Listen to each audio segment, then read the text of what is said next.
Hi అండి.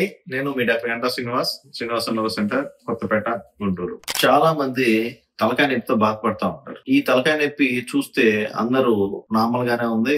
City స్కాన్‌లు ఒక 5 రకాలు, లేకపోతే ఎంఆర్ఐలు ఒక 5 చోట్ల తీపిచ్చుకొని 5 డాక్టర్లు, 5 డాక్టర్లు తిరిగి విసిగి వేసారి ఈ తలకాయ నొప్పి ఎంతకి తగ్గట్లేదు అని చెప్పి చాలా మంది తిరుగుతా ఉంటారు. వీళ్ళందరికీ ఎక్కువ మందికి క్రానిక్ టెన్షన్ టైప్ హెడేక్ గాని, అంటే ఎప్టాల్ నుంచి ఉన్నది, లేకపోతే క్రానిక్ మైగ్రేన్ గాని, లేకపోతే 2 ఓవర్‌లాప్ గాని ఉంటాయి. కాకపోతే వీళ్ళలో మెయిన్ చూసుకోవాల్సింది పాత స్కాన్స్ వాళ్ళు ఏమైతే తీసుకొచ్చారో ఒకసారి వాటిని చూసి, దాంట్లో ఏమన్నా ఐఏహెచ్ అంటే ఇడియోపతిక్ ఇంట్రాక్రైనల్ హైపర్టెన్షన్ అంటే బ్రెయిన్ లో బాగా ఫ్లూయిడ్ ఏమన్నా ఉందా, ఏమన్నా మిస్ కొట్టారా అటువంటివి చూసుకోవటం. లేకపోతే కాంట్రాస్ట్ ఎంఆర్ఐ ఏమన్నా చూస్తే బ్రెయిన్ చుట్టూతో ఉన్న మెనింజెస్ అంటే ప్యాకీ మెనింజైటిస్ అంటారు. అంటే ఓన్లీ డ్యూరామీటర్ మట్టికే, అంటే అంత మట్టికి ఎన్హాన్స్మెంట్ ఉండేది అట్లా ఏమన్నా ఉందో ప్రెజెంటేషన్ చూసుకోవటం. మూడోది సైనసైటిస్ అంటే వాళ్ళకి సూపర్ ఇంపోజ్డ్ పెనాయిడ్ సైనసైటిస్ గానీ, మ్యాగ్నిసైటిస్ గానీ ఇటువంటివి ఉండి వాటికి ట్రీట్మెంట్ చేయకుండా ఓన్లీ హెడేక్ కే ట్రీట్మెంట్ తీసుకుంటున్నారా అనేది. సో ఈ 3 కండిషన్స్ చాలా కామన్ గా మిస్ అయ్యే ఛాన్స్ ఉన్నది. సో దానికి ఆ 3 గనక లేవు అనుకుంటే ఇంకా క్రానిక్ టెన్షన్ టైప్ హెడేక్ కి మనము కరెక్ట్ గా